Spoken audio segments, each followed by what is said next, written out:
Our goal for today was to give our students feedback on the presentations that they're going to be delivering during the Authentic Learning Showcase on Tuesday, March 4th.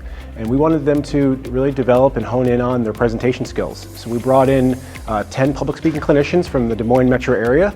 And most of these members are part of the Toastmasters Club, and they're also public speaking professionals in the area. So we wanted them to come in and be an audience, and then to give kids tangible feedback in the area of public speaking. Some of my strengths were I didn't have to literally just read off a script, and most people had to do that today, and I didn't have to do that. Whenever I get nervous, I sway back and forth, which they think is not the best thing to have while you're doing it, and I agree, it's a little bit distracting. Basically, just try to be clear, loud, and have fun.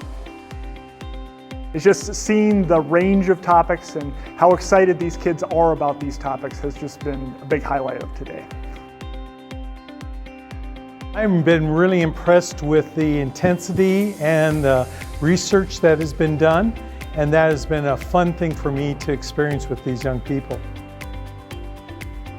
The editing skills of the videos were amazing.